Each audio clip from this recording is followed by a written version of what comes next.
Olá, olá, seja bem-vindo ao Mais Música e hoje a gente tem um programa muito especial e eu estou muito feliz porque o nosso convidado é um cara que eu admiro demais, que faz parte da história da música cristã brasileira e eu quero apresentar a vocês, hoje está com a gente, Zé Bruno.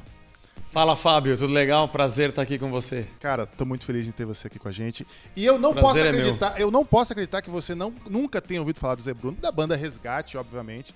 Mas se nem você... que seja mal, né? Alguma coisa você ouviu falar já. Se você, por acaso, né, tava na Lua até recentemente, se liga no VT que vai passar agora.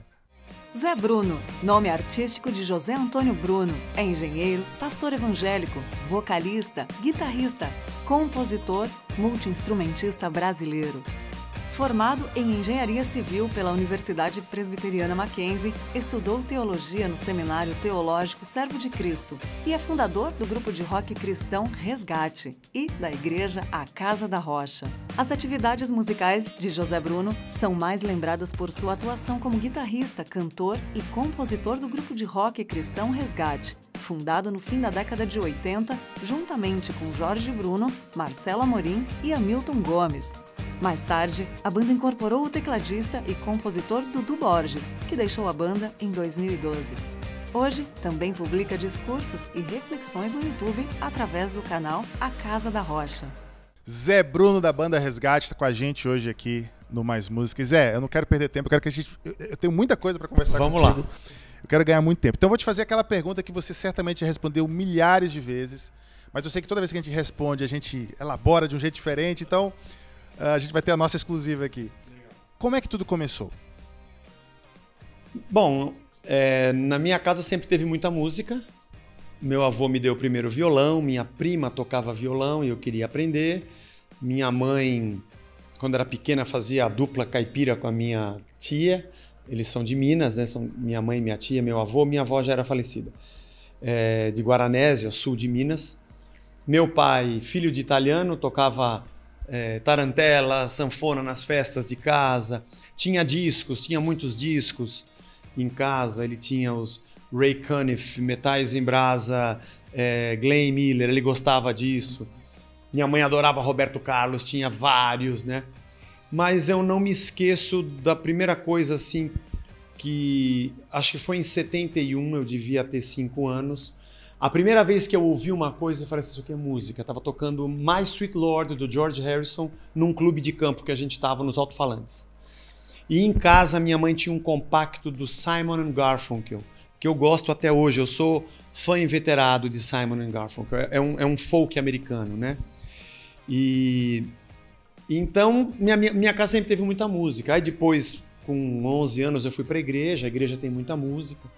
Aí aprendendo a tocar violão, bandinha da igreja, e assim vai, né? E a igreja é esse celeiro que vai produzindo, dando espaço pra galera, quem tem talento, e assim foi. E nesse contexto de igreja, que igreja era? Eu me converti na primeira igreja batista do Ipiranga. Ela tá lá até hoje na Rua Elba 318, no Moinho Velho. Olha onde só! Eu moro. E eu moro uma rua pra baixo. E aí, nesse contexto de igreja, que sem dúvida a igreja é um grande celeiro de músicos e tudo mais, foi nesse contexto de juventude que começou a ideia do que seria a banda Resgate. Nós tínhamos o grupo local, né? Montamos uma banda ali, mas quando eu conheci a minha esposa, que foi em 1985, num acampamento batista, tinha recém entrado na universidade, ainda estava eu conheci ela no acampamento, cabeludo, e quando eu fui pedir ela em namoro, eu estava careca, já tinha me raspado o cabelo. Tinha voltado do acampamento, fui para aula e rasparam o meu cabelo. Então, em 85, eu comecei a namorar com ela e conheci o Hamilton. Ela era da Igreja Batista em Carandiru, que é um bairro na zona norte de São Paulo. Uhum. E o Hamilton tocava a guitarra no louvor da igreja. E a gente se conheceu, eu tinha aula de guitarra, começamos a ter aula com os mesmos professores, começamos a estudar junto, eu ia para lá no sábado para ficar com ela e dormia lá, ficava no domingo na igreja. No fim eu acabei indo para a igreja dela e o Marcelo era da Igreja Batista da Vila Maria, também havia migrado ali para o Carandiru, ali começou um grupo legal de jovens, de evangelismo. E aí meu irmão, baterista, montamos a banda e o Resgate começou ali em 89. Começando em 89, o primeiro disco lançado em 91. Em 91. Quais eram as influências iniciais da banda? Você falou aqui um pouco antes de coisas que você ouvia quando ainda criança. Sim. Mas aí quando vocês começam a montar a banda, ali foi final dos anos 80, o rock estava numa borbulhante incrível no mundo e no Brasil, principalmente, a gente tinha o rock nacional como algo... O final dos anos 80 tinha o rock nacional surgindo com Titãs, Paralamas, Barão Vermelho, Ira, que eram as bandas que a gente gostava. Tinha um movimento de rock underground em São Paulo, que também era muito legal, de metal e de rock, hard rock, que não estava nas rádios, mas que a gente acompanhava. Era aquele movimento punk, o punk fora paulista, do centro. Né? E a gente também tinha isso. Tinha o rock internacional. Nessa época, 89, eu estava... 1985 eu tinha 19 anos, né? Então, 86, 87 eu tinha 20, 21. A banda...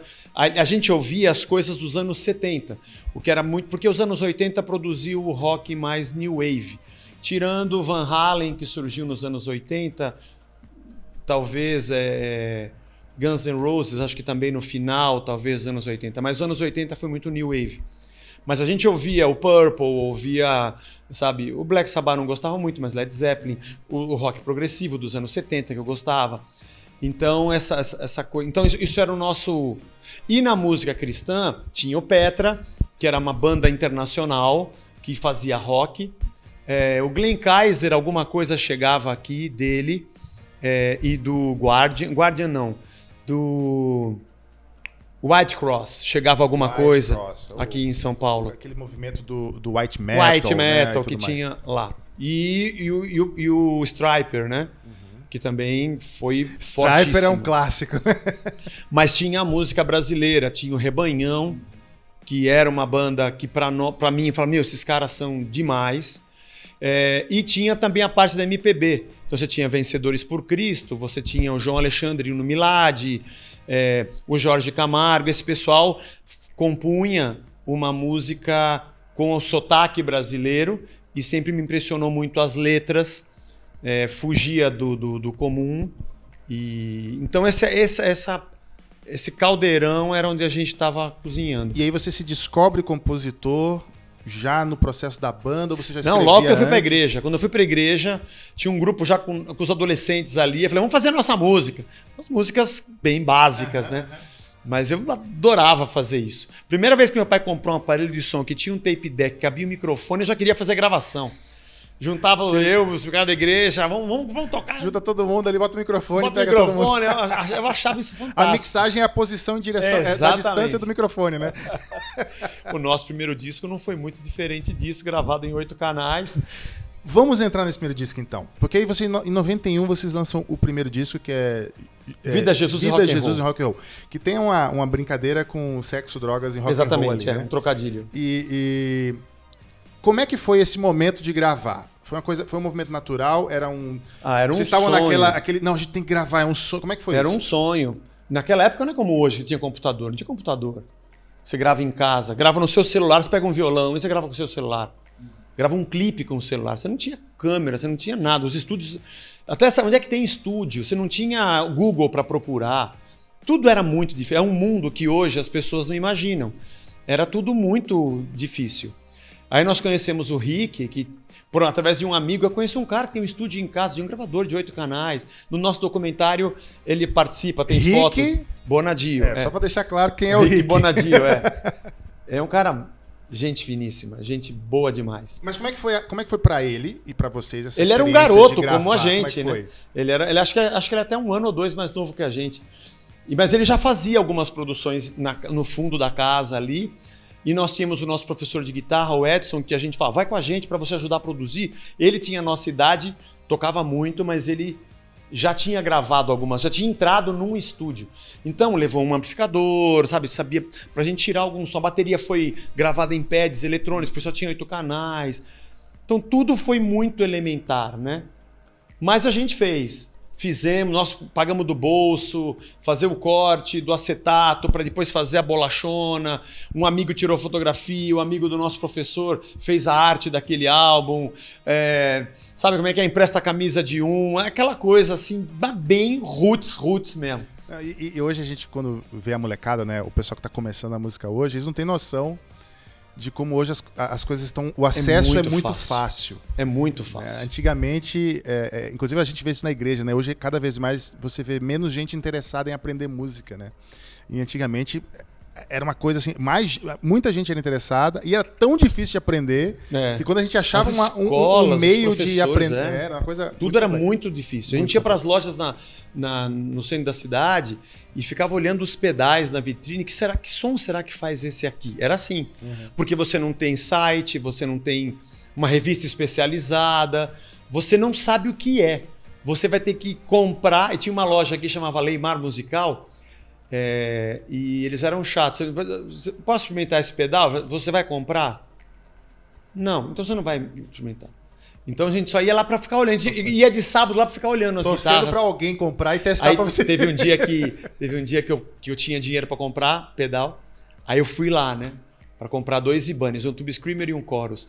E eu falei assim, eu queria testar esses pedais. Você vai comprar? Eu vou comprar os pedais, eu quero testar. Ela ligou uma guitarra, eu falei, tá bom, vou levar os 2. Minha. Tô para casa grandão, né? Com 2 pedais. Bom, eu acho que aqui é um bom momento pra gente ouvir uma música. Legal. Como a gente tá falando desse primeiro disco, o que você podia tocar pra gente agora? Do primeiro disco, acho que eu poderia tocar Ele Vem. Ele Vem? Então, Ele Vem, Zé Bruno, resgate com vocês aí.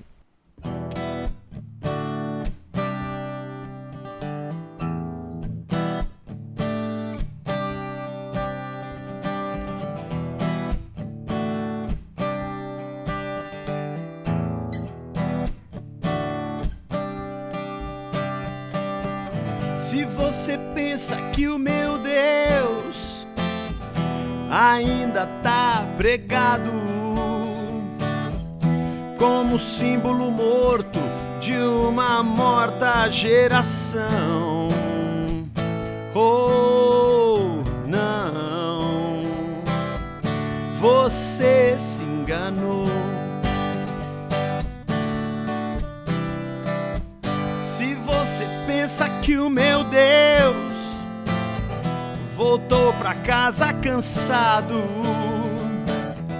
pra descansar sentado e nunca mais voltar, tá mal.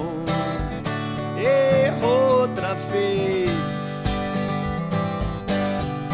Ele vive e brilha mais que os raios do sol. E um dia ele vem sobre as nuvens do céu. Um dia ele vem como um raio vem lá do alto, vem sobre as nuvens, vem. Ele vive e brilha mais que os raios do sol. E um dia ele vem sobre as nuvens do céu. Um dia ele vem como um raio vem lá do alto, vem sobre as nuvens, vem, ele vem,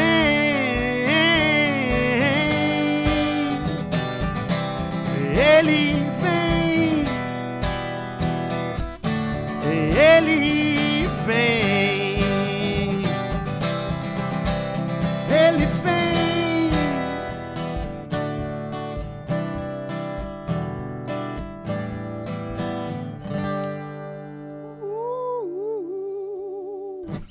Hoje o programa está sensacional, eu estou muito feliz, espero que você esteja curtindo. E agora a gente tem um quadro muito especial aqui no Mais Música, onde a gente conta a história de algum hino que faz parte da Inódia evangélica. Então fica agora com Tu És Fiel.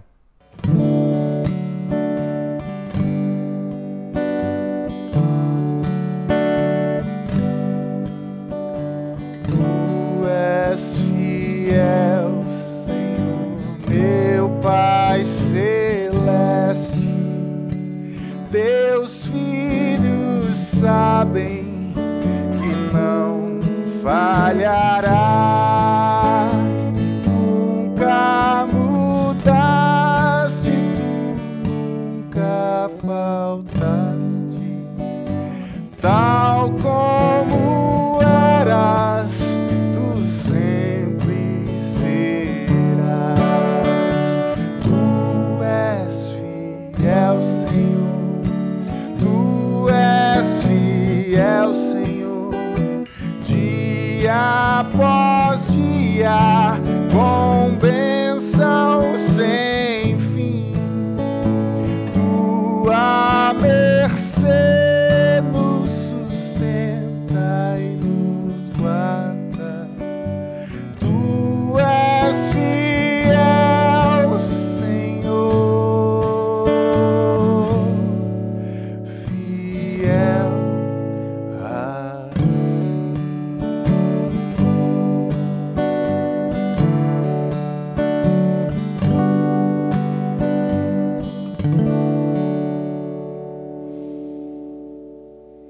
O poema desse hino foi escrito em 1923 por Thomas Obadiah Tilson. Ele nasceu em 29 de julho de 1866 na cidade de Franklin, Kentucky. Em 1893, tornou-se um cristão. Anos depois, foi ordenado como ministro metodista e serviu como pastor por pouco tempo. Com a saúde debilitada, mudou-se com a sua família para uma fazenda e tornou-se vendedor de seguros. Em 1953, instalou-se no lar metodista para idosos em Nova Jersey, onde morreu anos depois. Tilson escreveu mais de 1.200 poemas, dos quais 800 foram publicados e muitos foram musicados. De acordo com o músico, não houve uma circunstância especial que o levou a escrever o hino Tu És Fiel, somente a sua experiência e a verdade bíblica que movia suas composições. Tu és fiel. Você certamente já ouviu ou já cantou esse hino na igreja ou na sua vida cristã. E o que há de interessante na história dessa canção é que nas outras histórias, nos outros hinos que a gente veio aprendendo ou conhecendo da história, sempre tinha um momento dramático, uma história triste, uma tragédia. E esse hino não. Ele foi uma canção, um texto, uma poesia escrita a partir de uma vivência, de um entendimento do autor. Né? E a composição ela é assim, nem sempre nasce de uma história vivida, às vezes é de uma ideia, é de um conceito, é de um pensamento, é de uma reflexão, às vezes é de uma dor, às vezes é de uma alegria, e a música ela tem essa riqueza de possibilidades. E eu quero voltar agora aqui para a nossa conversa, Zé, falando também, pensando um pouco nessa ideia de história, de do que há por trás da música. E eu quero dar um salto agora temporal, porque a gente falou ali do início, no final dos anos 80, do primeiro disco em 91, e eu quero dar um salto agora para 95, que é para o terceiro disco, sim, o On The Rock. On The Rock. Né? Que ali a gente tem uma maturidade maior da banda, uma maturidade lírica, né? E a gente estava conversando antes também, vocês tiveram uma experiência no processo de gravação mais profissional, podemos dizer assim, sim, né? Sim. Porque teve um olhar mais de produção do Paulo Anhaia. Eu não sei falar o nome dele nunca, do Paulo Anhaia. E eu queria conversar um pouco sobre esse disco, porque tem algumas canções ali que também que foram marcos, né, no início da história, sim, da banda. A gente tem, no segundo disco tem Todo o Som. No segundo, né? Tem Todo o Som, tem A Paz, tem Daniel. Mas aqui no On The Rock a gente tem Doutores da Lei, tem Todo o Som, 10 para 6, sim. Né? E eu particularmente, eu conheci o Resgate a partir desse disco. Entendi. Né? Então é um disco que para mim, ele é muito nostálgico. E aí você estava contando antes pra gente como é que foi a experiência de gravar esse terceiro disco. Aí vocês já tiveram uma produção, né? Em que momento de vida vocês estavam nesse disco? 1995. Nós estávamos iniciando a nossa vida pastoral, bem no começo mesmo com jovens na igreja, mas nós estávamos bem mais perto das nossas raízes do rock, do Southern Rock, como eu te falei, né? Black Crowes, Stones, um pouco daquele blues hard de AC/DC. Ele tem um pouco disso, né? Acusador. Então é um disco riffeiro, cheio de riffs de Isso que guitarra. eu ia comentar. Ele tem essa característica muito forte. É. Assim. Nós gostamos disso. A gente abandonou um pouco, mas a gente vai voltar. A gente gosta de riffs de guitarra. Então ele nasceu por aí. E o Paulo foi um cara que acompanhou, pegou as composições e participou dos ensaios de pré-produção. Estrutura da música, repete, não repete, vai pro refrão, tira essa ponte, tá demais, vamos melhorar essa letra, ou isso aqui tá legal, isso aqui não tá. E foi um laboratório bom, porque ali nós aprendemos muita coisa. E ele é um cara metódico, e que tem fundamento, ele tem um arcabouço gigantesco da história do rock mundial na cabeça dele. Então ele puxa referências rápidas, ele mostra coisas rápido e você... Então ali acho que foi um debut, assim, do Resgate, sair da adolescência e começar a entrar numa maturidade. A sonoridade do disco tem uma sonoridade muito, muito sólida, né? Você percebe, você ouvir os dois primeiros e esse, há um salto ali de qualidade técnica e estética. E a gente sabe que é um disco muito celebrado assim na história de vocês. E interessante é que ele não é exatamente o que é o Resgate. O pessoal fala, por que vocês não fazem um disco igual ao On The Rock? A gente fala, puxa, o On The Rock foi onde a gente se descobriu. Descobrimos que talvez não éramos aquilo. Ele é muito hard rock. Em alguns momentos ele é meio glamour, assim, em alguns aspectos do hard rock. Quem conheceu o glam rock. Algumas características de riff, algumas coisas assim. Algumas coisas mais que estavam ligadas a CQV, a Nuno Bittencourt. Mas nós não somos aquilo. Nós não somos virtuosos. Nós não somos instrumentistas virtuosos. Nós fizemos um álbum assim, deu muito trabalho, mas foi muito bom para descobrir que, apesar de que tem músicas ali que a gente toca até hoje, mas a gente não é aquilo. O álbum que vem em 97 é mais revelador da nossa cara. Foi a mesma produção, o mesmo estúdio, o Paulo produzindo, mas nós já tínhamos nos encontrado dentro do nosso estilo. A gente continua passeando por vários lados, mas a gente achou qual era a nossa... E o de 97 é o... Chama-se Resgate apenas. É o que tem... O Resgate... O cara com um monte de cesto na cabeça. Como é que é? Tem um cara com um monte de cesto na cabeça, assim. Qual é aquele que a capa parece uma página da Rolling Stones? Esse aí é o Eu Continuo de Pé. Eu Continuo de Pé. Esse é o que a gente não queria ter feito. Não devia ter feito. Conta um pouco disso pra gente. Nós não gostamos. Nós não gostamos. Da sonoridade, das letras, do momento. Nós estávamos gravando no Maidas, estúdio do Rick, com o Paulo produzindo. Nós já tínhamos Agora ele já tinha um estúdio, já era o Maidas. Animal. Né? O Maidas é demais. Tínhamos feito o Praise lá, e o Praise, uma sonoridade incrível. E acho que nós chegamos no estúdio mais orgulhosos e presunçosos, achando que nós já sabíamos. Entendi. Não fizemos pré-produção. Eu compus as músicas e falei, tão legais, não precisa mexer. Acho que a gente foi muito seguro. E, na verdade, nós tocamos uma música só daquele álbum, que é Pra Todos os Efeitos, que eu acho que essa é uma boa música do álbum, Pra Todos os Efeitos. Mas as outras são músicas... É um álbum que a gente olha assim, é legal. A sonoridade não é boa, nós não tivemos o requinte de vamos trabalhar cada... Não, a gente já sabe, liga aí... E nós não gostamos. Foi meio no automático, assim. Foi meio no piloto automático e até hoje a gente não gosta. Isso é uma coisa legal que o Zé tá falando, porque às vezes a gente acha que a caminhada do artista, do compositor, do músico, não tem esses altos e baixos, até de autocrítica, né? E eu acho isso muito bacana que você tá falando. Pensando bem, eu sou um cara mais frio nisso.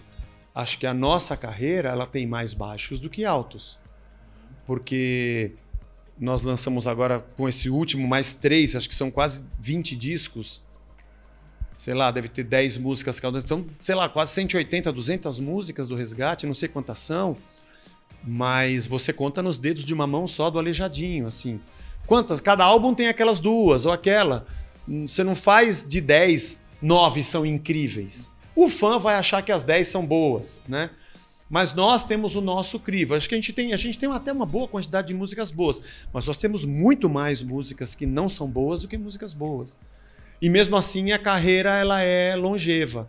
A gente tem que agradecer, né? Isso é graça. E vocês fazem parte podemos dizer, se não for do primeiro, da segunda geração de grandes bandas cristãs no Brasil, né?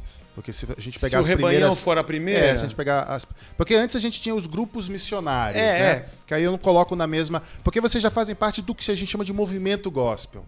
Sim. Porque ali final dos anos 80, início dos anos 90, é o movimento gospel que... O movimento, isso mesmo. O movimento gospel que acontece, que traz a música popular para dentro da igreja, que apesar de a gente teve um boom, né, de bandas, né, do reggae ao hip hop, de samba, de funk, pagode, o funk não, o funk do Earth, Wind & Fire, não esse. Teve até Charme, né? A gente teve tudo teve nos anos 90. Foi um boom de produção e criatividade. Teve os seus plágios estéticos, tem de tudo. Todo movimento é assim. E vocês, eu acho que pensando no movimento gospel, vocês fazem parte da primeira geração do movimento gospel, né, especificamente. E é muito legal ver como foi longeva a história de vocês. Porque vocês começaram ali quando não tinha nada, onde não existia esse movimento ainda, vocês começaram um pouquinho antes. Sim.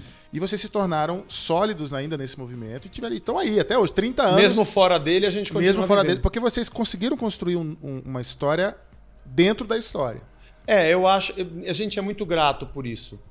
Não sei qual é a fórmula para ser reproduzida. Quando alguém me fala, dá um conselho, eu falo, cara, eu não sei. Se eu soubesse, eu virava produtor e inventava bandas, ficava milionário. E eu acho que nem é reproduzível, porque mudou tudo tanto. Hoje com o digital... Não, hoje não existe mais. Não existe mais. Isso é que é fantástico. É uma coisa única que aconteceu e é bacana de olhar na cronologia, ver como tudo aconteceu. E como você acabou de falar, não foi mais de baixos do que de altos, né? Sim. Que é o seu olhar. Isso que a gente está falando é muito importante para você que está começando. Eu quero agora dar falar um pouco com você que está iniciando a sua carreira como artista, como músico. A vida do compositor, do cantor, não só na música cristã, como na arte como um todo, ela é cheia de altos e baixos, né? É uma busca, uma busca constante. E você estava falando, né, que a música, a gente é compositor, mas tipo, a gente não... Eu não faço. As notas musicais já existem, dó, ré, mi, fá, sol, lá, si, dó, e os acidentes, os acordes já existem, as combinações, é impossível você fazer uma combinação de acorde que nunca ninguém tenha feito. Aliás, você vai estudar música, é o 3-5-2, é o 2-5-1, você já sabe as cadências, os acidentes, e as palavras já existem todas. Então, você descobre. Você experimenta. Esse patchwork, né, que a gente faz com palavras, com notas e tempos. Então esse é um lado. E outra coisa, eu acho que a música também não é o que você faz, mas é quem você é. Então, quando alguém pergunta como que eu faço para fazer uma música daquela? Tem uma canção no álbum No Seu Quintal... Não, No Seu Quintal tem. Ela chama Vou Me Lembrar. Aliás, Vou Me Lembrar é que eu quero falar. Ela se chama... Te explicar. Mas tem a Vou Me Lembrar, que é do... Ainda Não É o Último, que é uma das músicas mais legais assim que eu fiz. E quando alguém pergunta quanto tempo demorou para você fazer essa música? Eu falei, para eu escrever a música, acho que foi coisa de... Eu fiz a melodia com o Dudu e escrevi a letra em 20 minutos, meia hora. Agora, para eu chegar a essas conclusões do que eu digo ali, foi a vida inteira. Eu não podia ter feito aquela letra quando eu era mais jovem. Eu não podia ter, eu tinha que ter passado por aquilo. Coisas boas e coisas ruins. Então, eu acho que uma canção, ela é você. Exatamente. Ela é você. Ela é o que você pensa, o que você vê, o que você percebe, o que você filtra. Aí tem o que você descobre e dali a pouco aquilo dá certo. E depois ela não é mais sua. Sim. Porque daí alguém ouve e fala, não, essa é a minha música. E aí isso é uma coisa que eu acho divina, para não falar mágica, que é você estar dentro do seu quarto, tendo uma experiência de vida com alguma coisa, escrevendo uma letra, achando sons e palavras, e de repente alguém ouve e fala, caramba, é exatamente isso que eu queria expressar e não sabia como. Porque são assim as músicas que eu gosto. Né? Mas é isso mesmo. A gente que escreve, o exercício, às vezes, composicional é extremamente solitário, às vezes. Sim. É uma coisa nossa, a gente tá falando pra gente. Mas quando nasce e vai pra vida, vai pro mundo, ela vai ganhando significados diversos. para cada um que ouve. E isso é, como você falou, para não dizer mágico, isso é fascinante, é divino. É divino. E é divino mesmo, porque são as mesmas 12 notas, é a língua portuguesa, a não ser no Jesse, no Jack Joey Nancy, que é aquele que é sensacional. Mas assim, é aquilo, não tem nada de novo ali, mas é novo. Porque a gente é que agrega significado. Sim, àquilo. sim. Isso é impressionante. E a pessoa que ouve também. Exatamente. A pessoa que ouve que é mais do que você. Porque ela não tem o nosso background, então ela agrega o significado dela àquilo. E isso é que enriquece as canções. E eu acho que a música é a arte mais presente no ser humano. Você não consegue levar um quadro com você. Você pode levar uma pintura numa foto do telefone. Uma poesia, você talvez tenha uma, duas, três, quatro decoradas, a não ser que você seja do ramo. Mas música, você sabe decor uma dezena delas, e cada uma diz respeito a alguma coisa de um momento da sua vida, e você carrega ela com você, você não precisa de nada. Você, nem que você não possa falar, ela está na sua memória, está no seu coração. Então, ela tem um apego, uma força afetiva muito grande. Ela é um instrumento de Deus. Não tenha dúvida. É angelical. Não é à toa que ela pode ser tão usada para o bem ou para o mal, porque Sim. ela tem uma força muito nas pessoas muito grande, né? E, bom, esse papo tá fantástico, mas eu acho que eu queria ouvir uma música agora. Legal. E a gente falou lá atrás, agora eu quero deixar você livre para escolher que música você gostaria de cantar, mas a gente falou ali do On The Rock, depois a gente falou de 97, que é um disco Resgate, que você gosta muito mais. Eu quero que você escolha aí uma música... Vamos tocar Todo o Som, que é das clássicas. Sensacional. Fica agora, eu vou ficar babando aqui, Todo o Som do Resgate.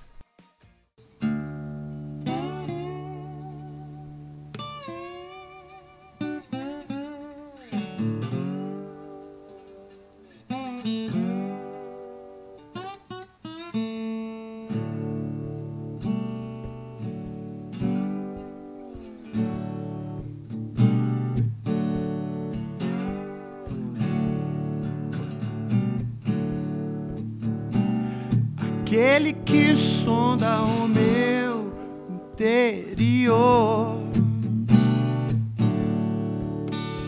me conhece por dentro, sabe como eu sou,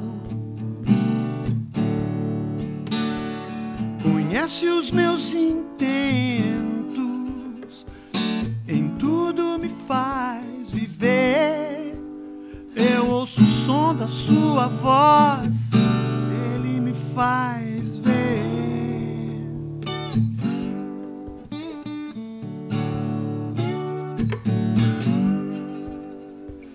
Aquele que sonda o meu interior, me conhece por dentro, tudo aquilo que eu sou. Seu próprio filho poupou em meu favor. Eu não quero mais sair desse universo de amor.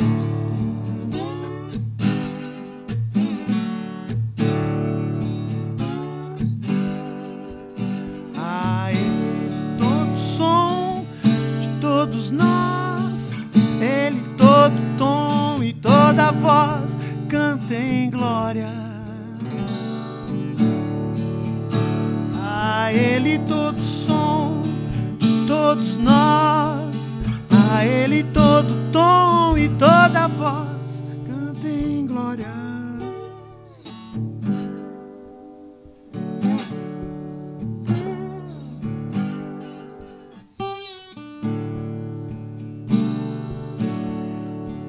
E nem ao seu próprio filho poupou em meu favor. Eu não quero mais sair desse universo de amor.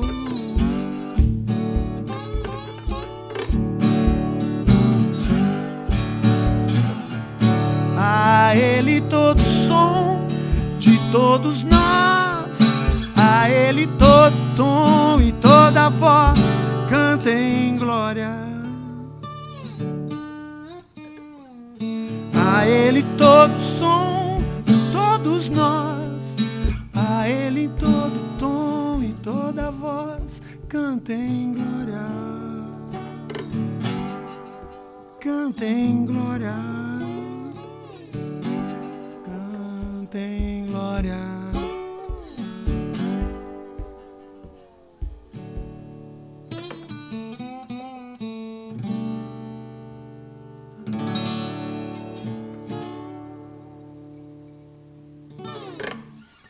Sensacional, A Ele Todo Som, uma música que eu cantei muito na minha juventude, não que eu seja velho, mas eu cantei muito na nossa igreja lá em Porto Alegre. E a gente vai para um rápido intervalo, fica aí, a gente já volta.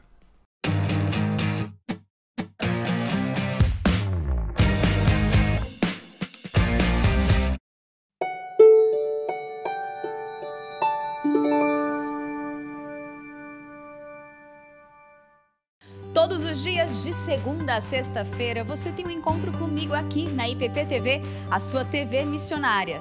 Nós estaremos juntos no programa Sempre Juntos, a partir das 14 horas. Te espero!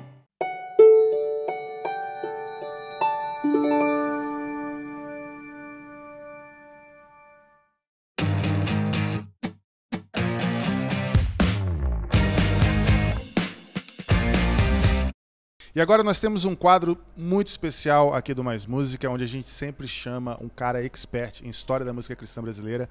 E hoje quem vai trazer a história é o Ramon Torres, lá do Maranhão. Vai falar um pouco sobre as comunidades. Se liga aí. E aí, pessoal do Mais Música, pastor Ramon Torres aqui do Música Cristã do Brasil lá no Instagram. Sempre uma curiosidade sobre a história da nossa música. Sei que hoje o assunto passa em volta do rock, temos aí uma figura importantíssima dessa história, então não vou falar sobre rock. Vou falar agora sobre um momento importante que é sobre o louvor congregacional. Existem diversos marcos no louvor congregacional do Brasil e nem sempre foi worship. Na verdade, temos aí muitas outras faces da adoração comunitária no Brasil. E no início dos anos 90, final dos anos 80, início dos anos 90, as comunidades começam a se destacar e existe uma peça fundamental para que esse movimento aconteça. Essa peça se chama Asaf Borba. Sim, o ministro de louvor, conhecido com tantos louvores aí pelo Brasil, foi uma peça fundamental para a explosão das comunidades no Brasil, porque ele era um dos poucos que detinha tecnologia e conhecimento para gravações ao vivo. O Asaf Borba foi funcionário da RBS lá no Rio Grande do Sul e aprendeu a mexer com gravações ao vivo e também por suas passagens nos Estados Unidos, e ele tinha equipamentos que ele levava pelo Brasil afora. Um dos grandes clássicos, por exemplo, é o disco Koinonia 1, o Aliança, que foi gravado em Goiânia com equipamento do Asaf Borba em uma casa. Simples assim, não foi um grande estúdio, improvisaram e lançaram um dos maiores clássicos da nossa música, e desta maneira o Asaf Borba esteve envolvido em quase todas as gravações de comunidades no início dos anos 90. Então, mais importante do que talvez você pensasse, é o Asaf Borba na história do louvor congregacional no Brasil. Então, até a próxima, aparece lá, Música Cristã no Brasil, manda um abraço, que a gente está sempre à disposição para conversar. Valeu, gente! Grande Ramon Torres, trazendo sempre informação especial e conteúdo muito importante pra gente, que faz a gente conhecer um pouco mais da nossa própria história, da música cristã brasileira. Às vezes a gente canta canções, sei lá, hinos que a gente nem sabe quem fez, de onde veio, como surgiram. E a gente quer aqui no Mais Música ter um espaço para falar um pouco disso também, da nossa história, né? A música cristã, a música evangélica, ela não veio só de fora. A gente tem muita coisa que foi feita aqui. E a Banda Resgate faz parte dessa história. Assim como o Asaf, que o Ramon falou, um abraço para o Asaf, querido amigo lá do Sul.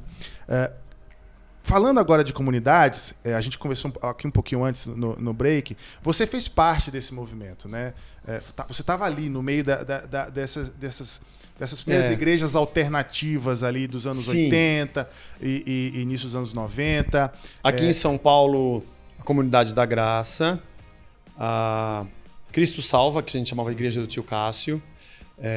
Que eu acho que é um dos caras mais citados na história, principalmente do rock evangélico brasileiro. um capítulo à parte. Teve a Renascer no começo também, do final dos anos 80 que começou. E Pedra Viva, onde tinha o Banda Rara, o Natinha, aquela galera, era do Pedra Viva. Teve também um movimento chamado Realidade em Cristo, que depois não se transformou numa igreja. Ele é do meio dos anos 80, mas também tinha rock. Eles pegavam as músicas da época, Electric Light Orchestra, ou John Lennon, Elton John, e trocavam as letras. Isso se fez muito nos anos 90, né? 90, não sei. Final ali dos 80 e... Que ano foi isso aí que você tá falando? Mas não eram músicas... As músicas não eram cristãs, né? Sim, não, mas exatamente. Teve uma época ali nos anos 90, eu me lembro pelo menos, não sei se era muito, né? Posso estar sendo hiperbólico aqui. Mas eu ouvi algumas coisas assim. De pessoas. Eles faziam isso. Tinha uma clássica que era Listen to Your Heart, aí tinha Ouça o Coração, tinha umas versões assim, gospel, de clássicos do pop mundial, assim, né? Eles faziam isso. E aí a gente tem todo esse movimento, né, das comunidades, trazendo esse novo jeito de fazer música congregacional, ali no final dos anos 80, início dos anos 90. E fazendo um movimento cronológico na história de vocês, quando a gente chega ali no ano de 2000, vocês têm então um disco Praise. Sim. Como é que foi... Porque a Banda Resgate não era uma banda de música congregacional. Não é essa a vocação, né, da banda. Como foi este movimento dentro da história de vocês, da banda, até chegar nesse disco? Eu não sei. Apesar de que, por exemplo, Todo Som é uma música que o pessoal canta congregacionalmente. Mas não são muitas do Resgate que dá para você cantar congregacionalmente. Não é uma música vertical que nós cantamos para Deus. As nossas músicas, elas são mais horizontais. Eu canto para você e falo dele para você.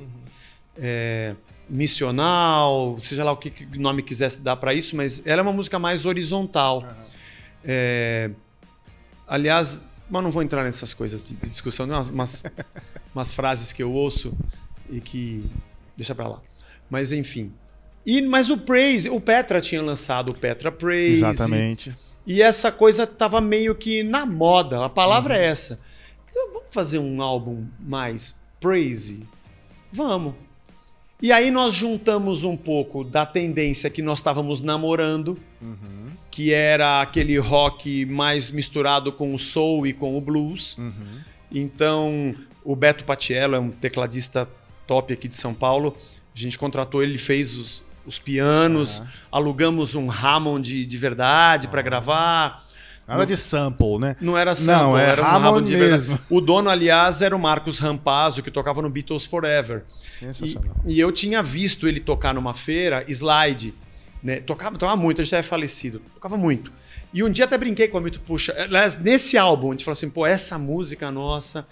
Se tivesse alguém para tocar slide, pô, a gente não conhece o cara.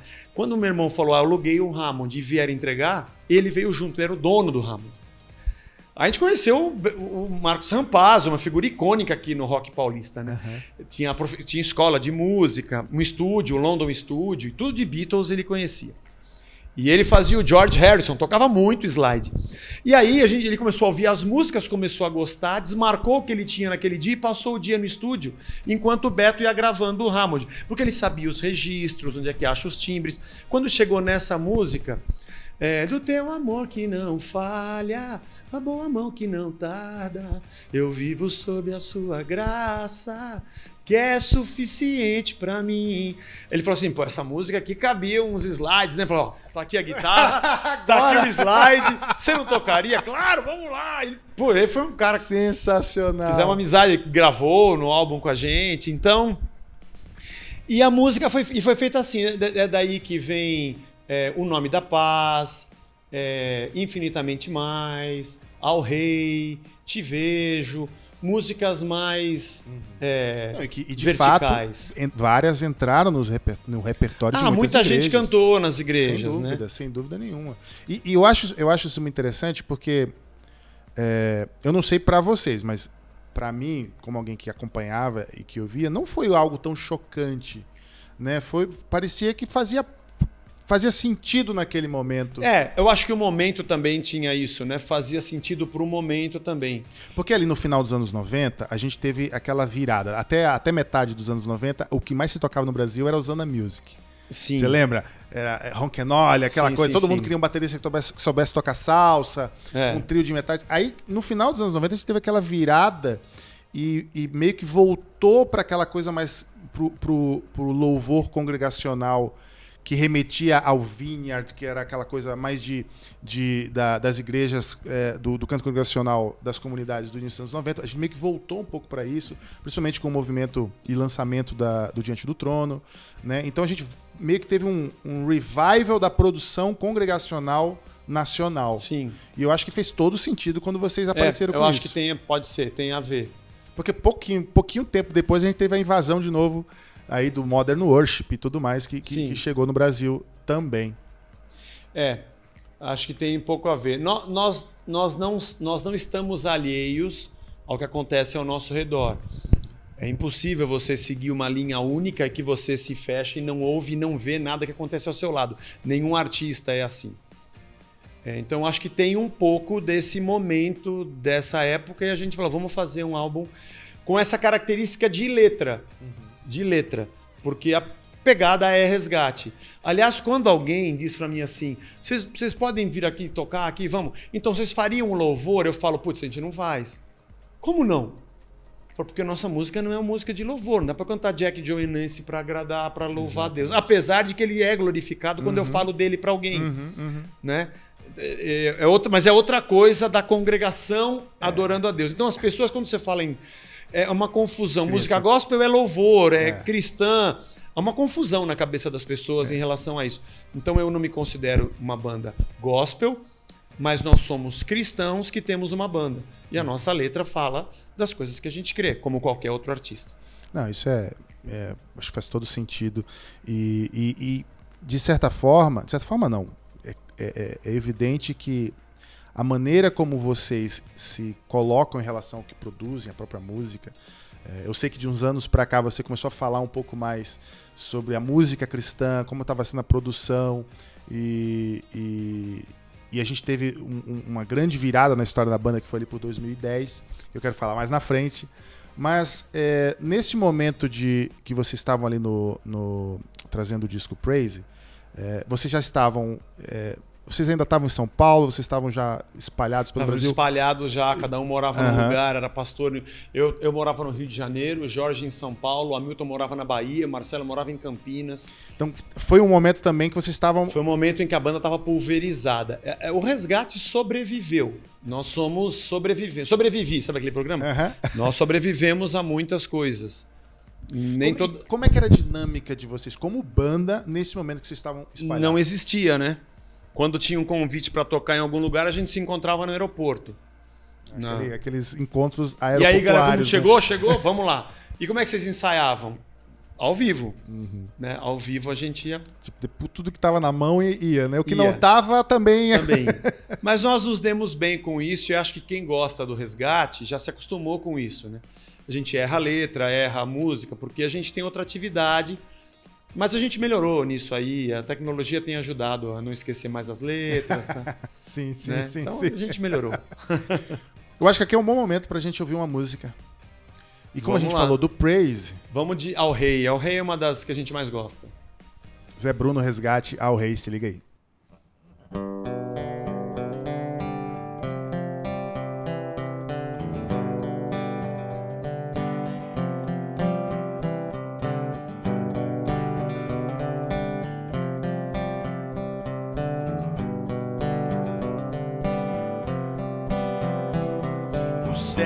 Proclamam tua glória e falam do que fazem as tuas mãos.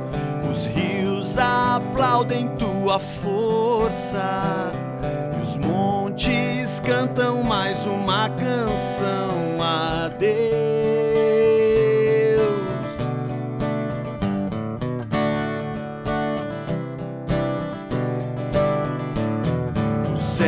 Proclamam tua glória e falam do que fazem as tuas mãos.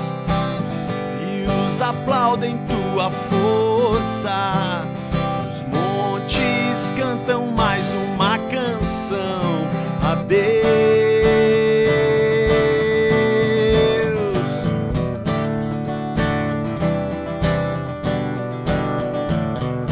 Tudo que tem fôlego louve, tudo que respira, tudo que tem vida cante ao Rei. As nuvens são a tua casa, a terra é o descanso dos teus pés. Tua voz tem o som de muitas águas, teu rosto brilha muito mais que a luz do sol.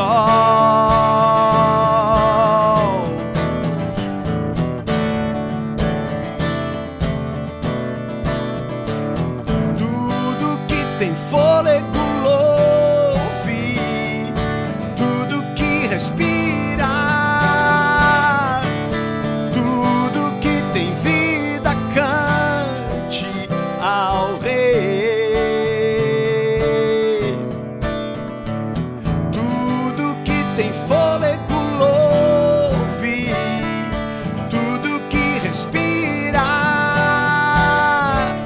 tudo que tem vida cante ao Rei. Ao Rei. Ao Rei.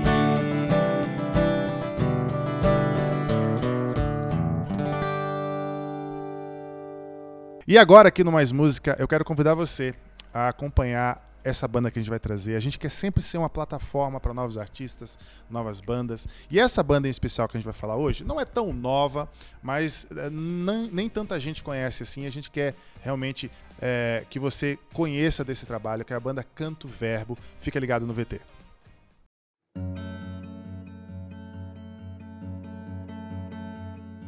Nos restos que comi, lembrei-me de onde vim. Eu tinha tudo lá, na casa do meu pai.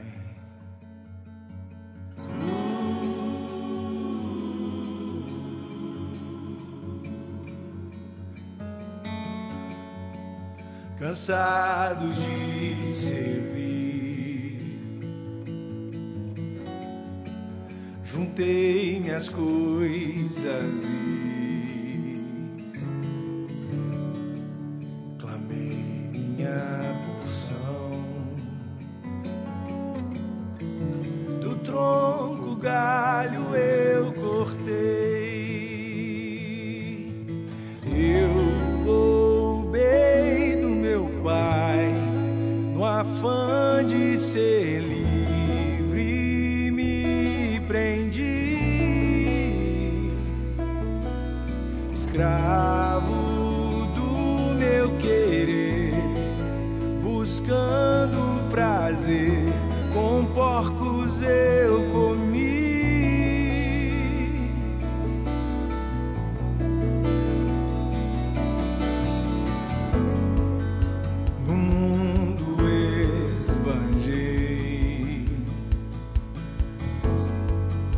Anfitrião fui eu,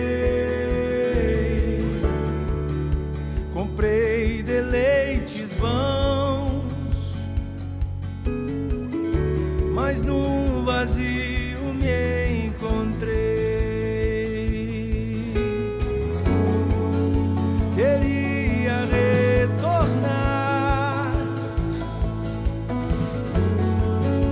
distante de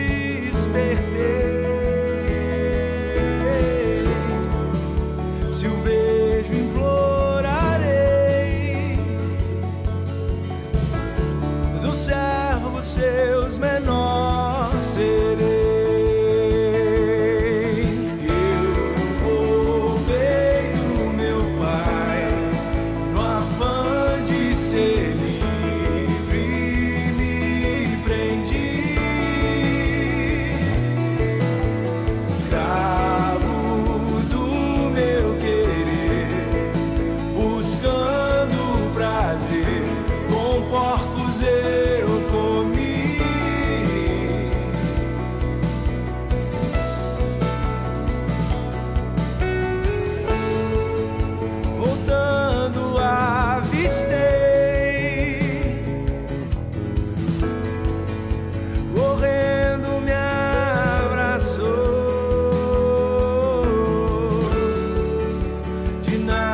nunca se lembrou, além do seu eterno amor. Falar nem me deixou, urgente em celebrar meu filho que morreu. Achado foi, agora vivo está.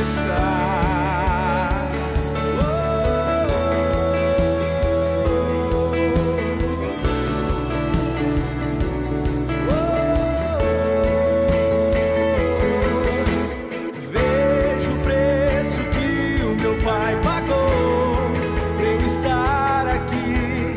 Me deu roupas para festejar e fez aliança, graça, amor, justiça e redenção. Que banquete preparou pra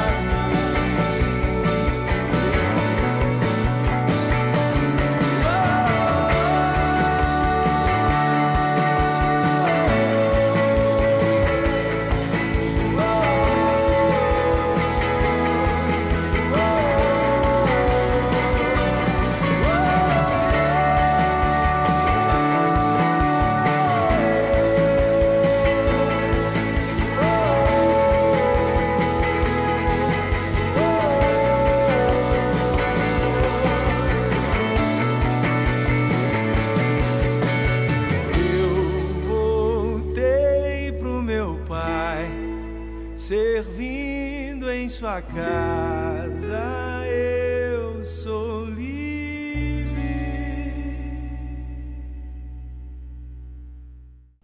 Canto Verbo, do meu querido amigo André Costa. E se você não conhece, pesquisa, eu tenho certeza que você vai gostar muito do trabalho deles.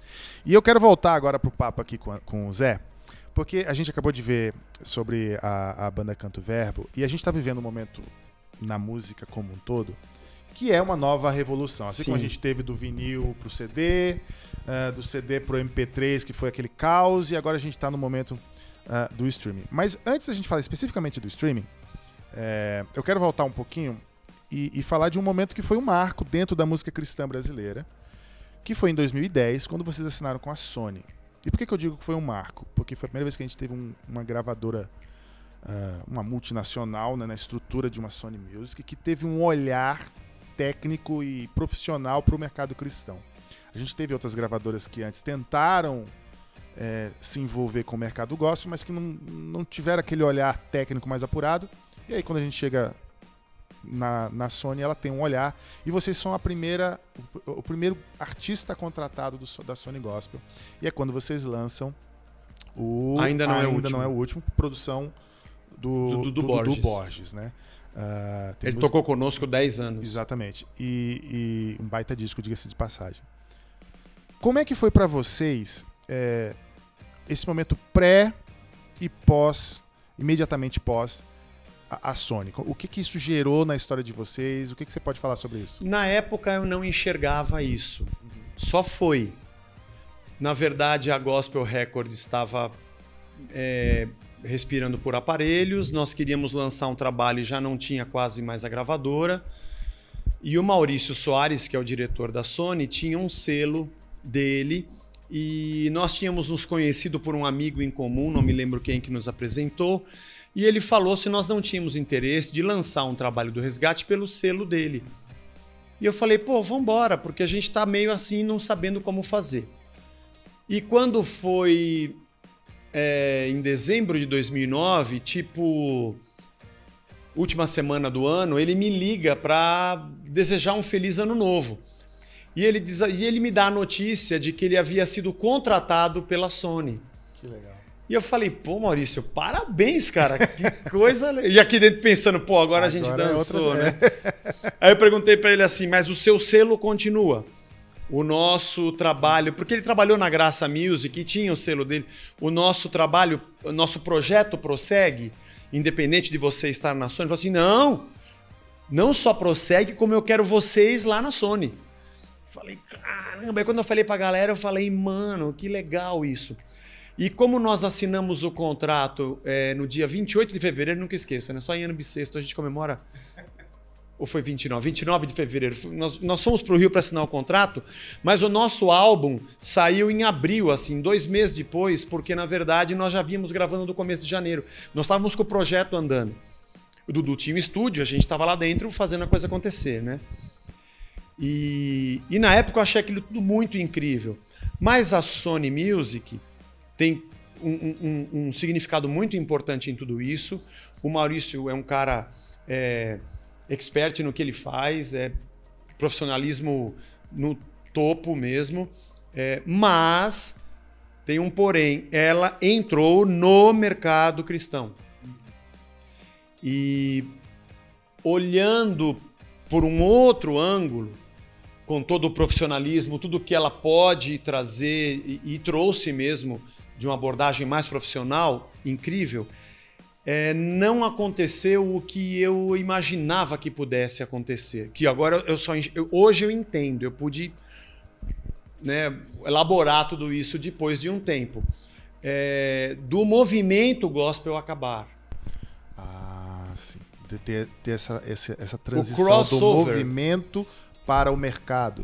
O que aconteceu é que o movimento virou um segmento de mercado. Uhum. Ele já era, mas ele era tímido por não ter uma gravadora de peso à frente disso. Eram as gravadoras não caseiras, sim, eram sim. profissionais, mas do meio. Uhum. Vou usar aqui alguns exemplos. Você já ouviu Police? Sim. É a banda do Sting. Até hoje eu ouço Police. Ela veio no meio da onda do New Wave. Mas o movimento New Wave não existe mais, ele teve um momento.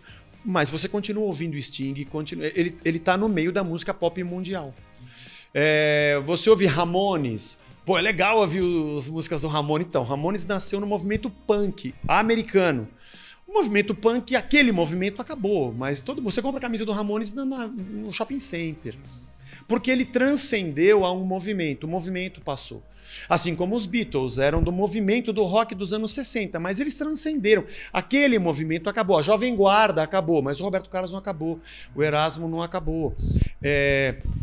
Então eu imagino que os movimentos, eles são muito importantes, mas há um momento em que esse movimento transcende o gueto. E ele consegue se comunicar de maneira mais ampla com a sociedade. Isso em todos os movimentos. Em todos foram assim. Eu não quero ouvir música New Wave. Aquele movimento acabou, mas eu quero ouvir o Smiths. Entendeu? Porque transcende aquilo. Para nós cristãos, isso seria fabuloso. Para nós cristãos, isso seria o suprassumo. Se o Resgate deixasse de ser uma banda gospel e você achasse na prateleira junto com o Paralamas e com o Titãs. E nós que trabalhávamos uma letra que não era para consumo interno de mercado, era para diálogo, nós também íamos ter que nos preparar para isso. E quando nós entramos, nós achamos que é isso que vai acontecer, mas não é isso que acontece. Porque uma gravadora, no âmbito profissional, é lógico, ela faz o papel dela, ela precisa manter o nicho, porque é nesse nicho que a gente faz a coisa acontecer. Porque se sai de dentro dessa cesta, quem cuida, quem segura, quem sai de dentro da panela? Não é mercado à toa, né? O nome... Exatamente, não é mercado à toa. Eu não tenho nada contra o mercado, eu não tenho rentice contra o mercado, a gente comercializa nossas músicas. O mundo é um grande mercado, ponto. Mas eu percebi Mas as que expectativas que vocês construíram não se configuraram. Não foi aquilo. Não foi aquilo. Para onde foi, né? E eu acho que nós estamos velhos demais para isso acontecer. Não sei se nós temos o talento necessário para isso acontecer, apesar de ser um sonho que nós gostaríamos, não por mercado e não pela grana, apesar de que ia ajudar bastante, mas porque a gente ia conseguir ter uma amplitude maior de conversa, né? E algumas canções nossas, quando eu ouço, mesmo sendo um cara muito autocrítico, eu sei que essa música poderia tocar em qualquer rádio. Ela não é datada e ela não é de um gueto, mas ela comunica e ela fala. Assim como você ouve Sou Caipira, Pirapora, Nossa Senhora Aparecida, não é uma música católica. Ou Nossa Senhora, me dê a mão, seguro o meu coração. É a música sertaneja. Ou Santa Clara clareou, e assim, que era da... que morreu lá, que já esqueci o nome dela, que já faleceu. Mas, ou qualquer outra que cante, que tenha coisas do candomblé, não é a música de candomblé, não é a música espírita, ela é uma música brasileira, que carrega, andar com fé eu vou. Ela carrega a crença do seu autor. Então, você vai ver dentro do Roberto, ou dos sertanejos, ou do Gil, ou do Caetano, ou de qualquer um, a crença dele está ali. E nós não achamos que ela é uma música religiosa. Nós sabemos que ela é uma música nossa, do povo. Eu tenho um apreço muito grande por esse teu olhar em relação à música cristã. Porque, por diversas razões, a gente foi se encolhendo na nossa própria seara. Assim, né? Eu chamo de mundico. A gente foi criando... Carinhosa e alfinetadamente o mundico evangélico. A gente foi criando o nosso próprio ambiente hermético. Mas aconteceu uma coisa curiosa. Não sei se você tem essa mesma percepção que eu. Ali, desde os anos 90, a partir dos anos 90, a gente teve pelo menos um artista cristão que rompeu a barreira do mercado, do segmento. Ali ainda a gente não tinha um mercado como a gente tem hoje, ainda era um movimento, mas se a gente pensar ali nos anos 90, a gente teve a Aline Barros, que pelo menos por um breve período, teve uma certa expressividade fora do segmento gospel, vamos dizer assim. Aí quando a gente chega ali nos anos 2000, a gente tem o Regis, né, com Entra na Minha Casa. Também teve uma expressividade significativa fora do contexto evangélico. E quando a gente chega na década já de 2010, ali 2016, 2017, a gente tem o Ninguém Explica Deus. Sim. Que a gente pode dizer hoje sem errar que é a música cristã que mais longe foi para fora dos muros do segmento gospel, vamos dizer assim. Ao mesmo tempo, o que a gente mais vê hoje por exemplo, você pega um Big Brother da vida, no final de uma noite de bebedeira, os caras se juntam lá e cantam música gospel. No meio de um diálogo de WhatsApp de jogador de futebol com uma amante, ela manda uma música gospel para ele. Então, a música gospel, ela rompeu o status de música de uma música para o público evangélico e entrou, de certa forma, como um artefato cultural religioso dentro da cultura brasileira. Então, o cara tá mal, ele ouve um gospel. O cara fez burrada ontem, mas eu acho que ele ouve um gospel. Mas não como um movimento espiritual de busca de Deus, mas como um lavar a alma, um banho de sal. Mas ela continua sendo uma espiritualidade comprada. Continua sendo. Ainda é uma relação... É uma relação de troca, muito redentiva. Exatamente. Apesar de ter acontecido, eu não acho positivo.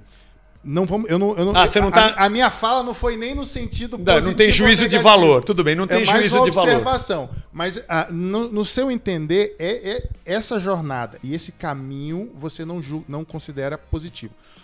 Por quê? Fala um pouco mais sobre isso. Eu não estou dizendo a experiência das pessoas com a canção e com a letra. Isso é muito particular de cada um e eu não tenho condição de falar. Eu estou falando como arte e como cultura, né? Porque esse consumo, ele transcendeu o muro, mas ele alcançou gente que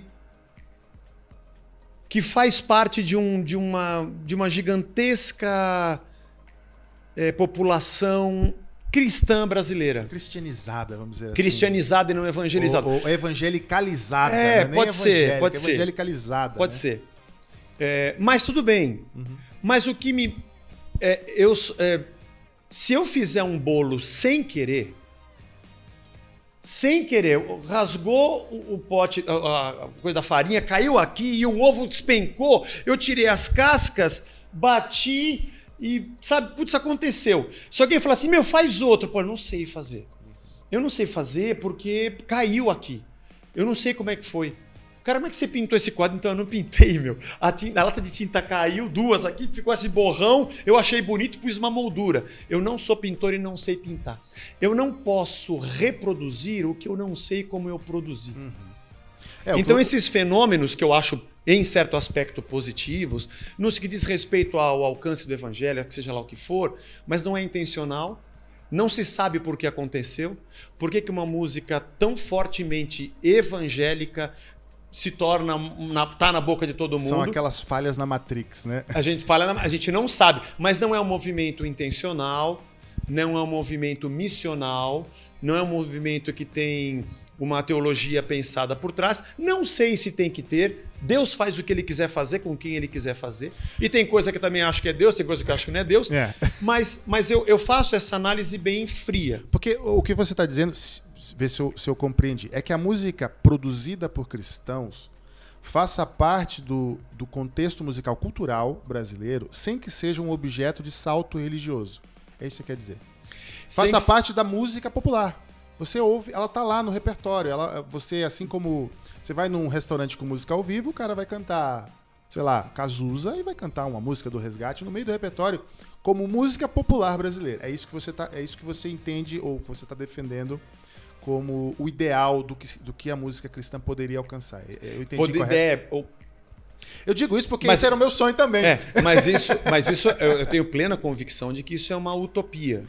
Existem muitos fatores envolvidos. Muitos fatores envolvidos, é uma utopia. Mas como você perguntou do álbum de 2010, hoje eu olho dessa forma. Na época eu não olhava, eu imaginava, né?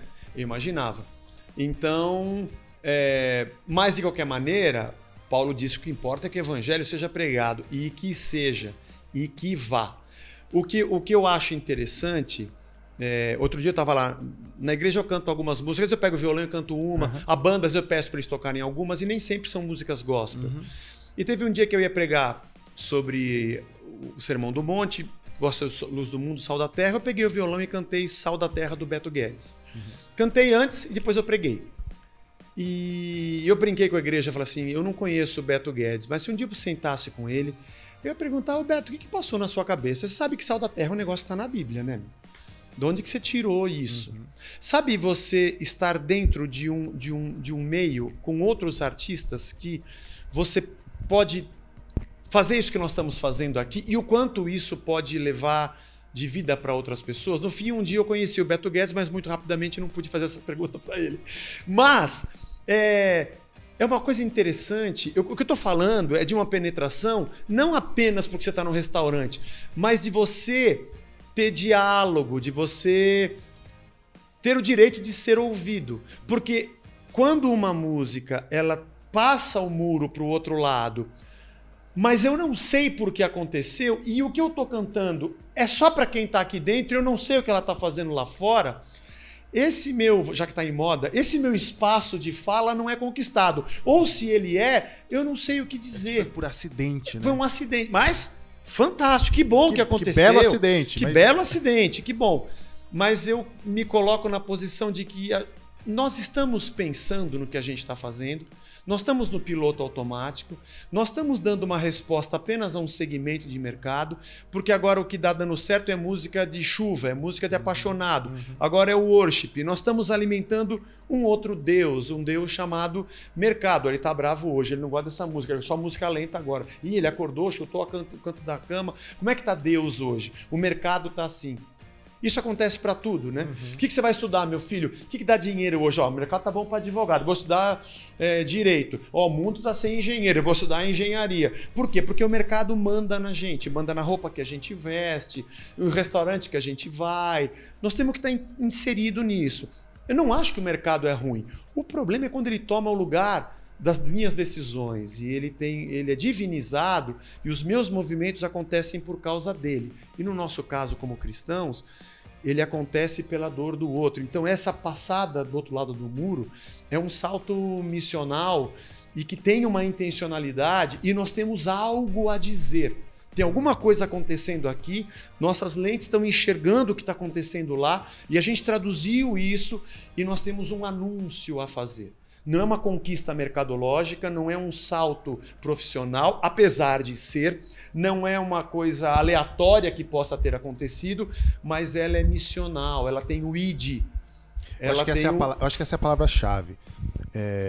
De certa forma, a música cristã ela se tornou muito mais para nós mesmos no sentido de para a igreja. Ela é para o consumo pro interno. Consumo interno do que esse olhar missional que a gente via lá no início, nos primeiros grupos.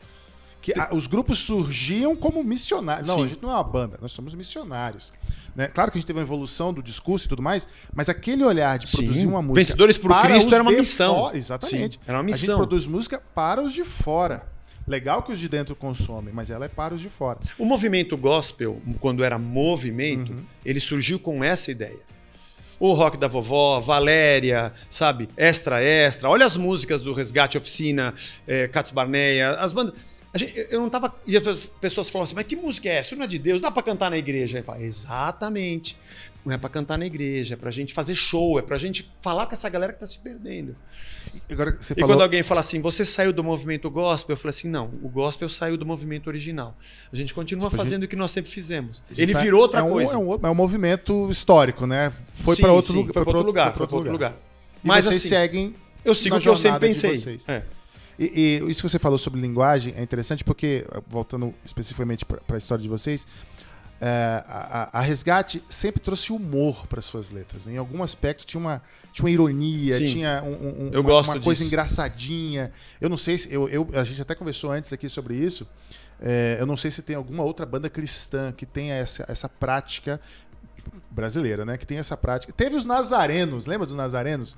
No início dos anos 2000, mas não durou muito tempo. Era uma banda de humor. Tá. Era de humor mesmo. Mas bandas que não fossem exclusivamente de humor, eu acho que a Resgate é, se não a única, uma das únicas que tem esse olhar. E eu acho legal isso, porque o humor ele rompe com barreiras que a gente constrói, principalmente com a música cristã. Sim. Né? As pessoas têm muitas barreiras com a música evangélica. E o humor ele vai rompendo essas barreiras, ele vai chegando em espaços Sim. que a seriedade às vezes não alcança. E isso é uma característica muito, muito marcante de vocês. Inclusive, nesse disco de 2010 tem o Jack Nancy... Jack, Joe and Nancy in the Mall. Eu acho incrível. Se a gente tivesse mais tempo, eu ia te perguntar como é que surgiu a ideia dessa música. Porque eu acho sensacional a construção, porque ela faz todo sentido. E ela é divertida, e ela tem mensagem. Sim. E ela é séria ao mesmo tempo. Então, assim, num outro momento eu quero falar especificamente sobre essa música. Mas a gente está indo já para o final. Eu quero que a gente rapidamente fale um pouco sobre essa nova fase da música como um todo. Que a gente agora a gente falou lá no início do bloco sobre o digital, o streaming, isso tudo mexeu com todo mundo, mudou com todo mundo. Agora o artista não é só mais um músico, ele tem que entender de marketing, ele tem que entender de rede social. Ele tem que ser a gravadora que fazia a divulgação. Ele tem que ser tudo. Ele tem que ser tudo. E vocês que são artistas que passaram por vários momentos na música, vocês começaram no vinil. Sim. Né, passaram pro CD e agora vocês estão no MP3 na plataforma digital. Como é isso para vocês? Difícil. Difícil porque a garotada tá no computador o dia inteiro, né? E eu não sei, eu pergunto pros meus filhos, onde é que aperta aqui, filho, para eu ouvir? Porque é um outro mundo, né? É um outro mundo muito diferente. Eu acho que a música vai passar por acomodações ainda, né? Muita coisa ainda vai acontecer. Mas hoje, para você fazer a coisa virar, você tem que ter um belo aparato de marketing digital, impulsionamento, divulgação, porque não há... Quando começou a internet e começavam as primeiras notícias de que e começava a Napster, LimeWire, aquelas coisas de colocar MP3, compartilhamento, ver aquela briga toda. Na minha cabeça é assim, vai acabar o aprisionamento. Eu vou poder fazer minha música, colocar na internet e não vai ter que fatiar esse bolo. Eu vou ser um artista autossustentável. Não aconteceu. As grandes corporações tomaram os streamings, são donos dos streamings. E mesmo o YouTube, Facebook ou Instagram, cheio de algoritmos, e você não vai conseguir fazer as pessoas ouvirem. Você vai ter que pagar para isso acontecer. E esse é o problema deste momento, né? Porque ao mesmo tempo esquece, não tem democracia. Ao mesmo nisso. tempo que se tornou muito mais fácil você divulgar o seu trabalho, se tornou muito mais difícil que as pessoas conheçam o seu trabalho, porque ele é jogado num mar de milhões de outros trabalhos, né? Então... Mas eu acho que ficou mais fácil de você se iludir. Talvez sim. A ilusão antigamente demorava a vir. Porque até você gravar a primeira fita cassete e depois conseguir gravar um LP independente, conseguir colocar numa loja, porque não tinha venda por... Né? Colocar numa uma loja que vende, sabe? Da esquina ali. Na esquina. Do tio ali que tinha loja de CD, você botava Aí você lá. conseguia assinar com uma gravadora e você vê o seu disco nas lojas. Isso levava anos. Levava anos. Hoje, com o computador, você faz a sua música, você grava ela num dia e à noite você posta. Exatamente. E você acaba de jogá-la num mundo e num mar do esquecimento. Então você tem a sua ilusão, ela chega mais rápido, eu acho. Eu vejo mais gente depressiva hoje, não só na música, mas em todos os aspectos da vida. Sim. Tudo é muito mais rápido, você alcança mais rápido as coisas e percebe que elas não são nada mais rápido. Então, e o artista é assim. E aí ele tem que se reciclar com uma velocidade ele não humana, né? Ele tem E que se estar você sempre gastar produzindo. assim todo o seu esforço para lançar uma música hoje e falar, tem que ser de terça-feira, que é o melhor dia, no horário não sei o quê, para sair nas plataformas, aí sai, junto com ela saiu outras 20 mil do Brasil inteiro, e amanhã saiu mais 20, até o fim de semana você já tem mais 20 mil, e a sua música é mais uma folha embaixo de uma pilha. Sendo que o consumo também da música, eu vejo isso. Eu sou velho. Eu gosto de ouvir a canção, ler a letra. Hoje não. Você ouviu essa aqui, ó? Aí o cara liga no Bluetooth com a galera, tá saindo ali. É legal, mas pera, deixa eu mostrar outro. Já pulou, ele não consumiu, aquilo não tá muito dentro dele. É muito descartável, muito mais rapidamente. Ela vai embora e ela tem menos penetração, eu acho. Então, sem dúvida. O consumidor de música mudou muito. Mudou completamente. Antigamente a gente sentava para ouvir um álbum. Nossa, tinha que ouvir, porque a agulha vai correr, senão você tirava e riscar o disco. Então você sentava para ouvir ele inteiro, depois virava. Agora a vida era mais lenta. Tudo era mais lento. Mas assim, o prazer estético em consumir música, a gente saboreava de uma forma mais... A gente sentia aquele prazer por mais tempo, porque a gente ia saboreando, né? Hoje, eu faço um paralelo com o uso de drogas, né? É uma coisa intensa e muito rápida. Sim. E aí, por ser intenso e muito rápido, você tem que repetir aquela dose de novo. E aí você tem que ficar trocando, sim. E o hit de hoje já é velho amanhã, e o artista também entra nessa piração de que o de hoje já é velho amanhã, e ele tem que ficar produzindo. E toda hora você tem que estar lançando uma coisa nova, e como o mercado consome rápido, você tem sim mais espaço para artista, tem que ter mais gente. Sim, exatamente. E você tem um álbum do Premeditando o Breck, acho que é o terceiro álbum deles, bem antigo, chamava-se O Melhor dos Iguais. Então, com todo o respeito, guardando todo o respeito, mas meu filho produz muito, ele trabalha em estúdio, eu tenho dificuldade de saber qual é a dupla que está cantando, porque as vozes são iguais e os estilos são iguais. A pasteurização ficou artística mais igual. É verdade. Então a música perdeu isso. Dentro do worship, outro dia eu parei, fazia alguns anos que eu não tinha ouvido uma playlist evangélica, uma playlist gospel. Eu ouvi acho que umas 10, tinha umas 40 músicas. Todas elas começavam com um pad de teclado e uma guitarra com delay. Então a pasteurização... Por quê? Porque é isso que se pede. É o Deus mercado. O que está pegando agora? Se daqui a pouco o Ukelele fizer sucesso, vai ser uma avalanche de música com o Ukelele. Já foi, na verdade, né? A gente já teve esse... Já teve? Já passou. Eu continuo com o meu lá. A gente teve essa fase do Ukelele também. Então é uma coisa que você percebe que é uma pena. Para mim, como artista... é um pouco... me causa um pouco de desesperança. Nós já pensamos... A banda não, mas eu já pensei em parar o resgate, tirando hoje de manhã, muitas vezes. Muitas vezes. Porque... Tirando hoje de manhã.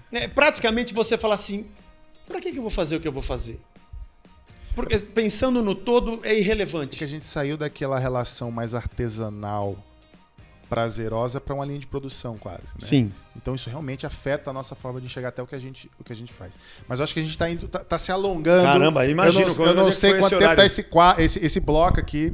e a gente vai precisar ir pro final. Rapidamente, como está a Resgate hoje? Eu sei que vocês acabaram de lançar. Acabamos de lançar o 30 anos. não sei quando vai ao ar aqui, gente que ouve muito lá para frente, mas nós estamos em dezembro de 2020. Fizemos uma coisa doida, lançamos um box com tudo que foi produzido nos 30 anos, o DVD com o nosso documentário feito em cinema, 3 álbuns com 30 músicas, mais uma música que a gente fez no período de pandemia, um livrinho de 40 páginas com as letras, ficha técnica, coisa das antigas, para fechar o pacote. Pra colecionador mesmo. Para colecionador, é uma tiragem também pequena. Achar a fábrica que faz isso também já não se acha mais, mas o pessoal na internet ainda pede. Então estamos assim. Temos algumas músicas compostas, pensando em 2011, nós temos 3 projetos engavetados. Desculpa, 2011. Você vê como eu sou jovem. 2010 foi um ano bom. Foi um ano bom. 2021, nós temos 3 planos. Não sabemos qual deles a gente vai tirar da gaveta, mas a gente está vivo ainda, respirando. Ainda. Isso é bom, a gente vai ter resgate por muitos anos ainda, espero em breve vocês voltam agora com a banda pra gente ter oportunidade aqui. Eu quero então te convidar a tocar a última música do nosso programa. Vamos lá. O que você gostaria de cantar pra gente? Eu acho que eu vou tentar tocar uma das últimas que nós lançamos, que se chama A Nossa Valsa. Vamos ver se eu consigo. Show de bola. Então, com vocês, Zé Bruno, A Nossa Valsa. Nossa Valsa, uma das últimas. Difíceis, vamos ver se eu consigo.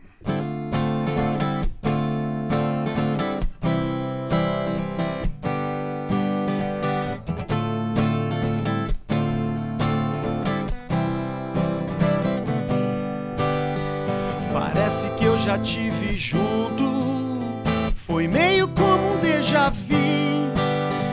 A sensação de pertencer da onde eu sempre fui, sem nunca estar ali. Parece que eu voltei pra casa, um órfão descobriu seu pai. Saber da onde a gente vem, aonde a gente tá, pra onde a gente vai.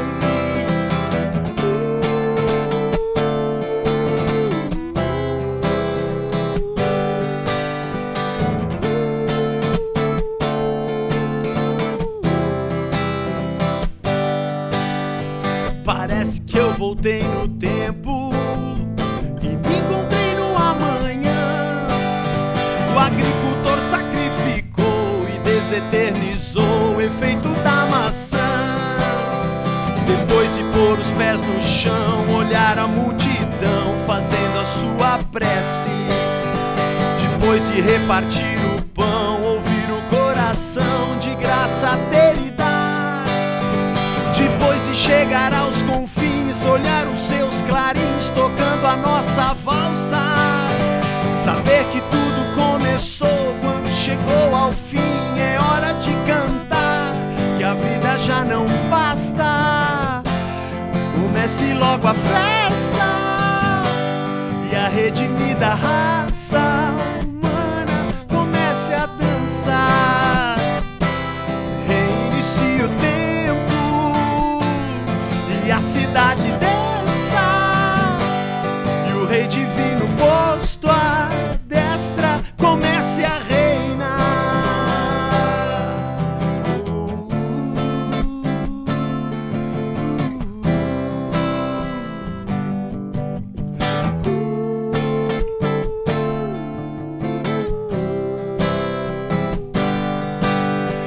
Depois de pôr os pés no chão, olhar a multidão fazendo a sua prece.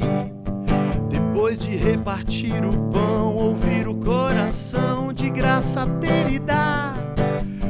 Depois de chegar aos confins, ouvir os seus clarins tocando a nossa valsa. Saber que tudo começou quando chegou ao fim. É hora de cantar, que a vida já não basta. Comece logo a festa e a redimida raça humana comece a dançar. Reinicie o tempo e a cidade desça, e o rei divino posto à destra comece a reinar. E o rei divino posto à destra comece a reinar. E o rei divino posto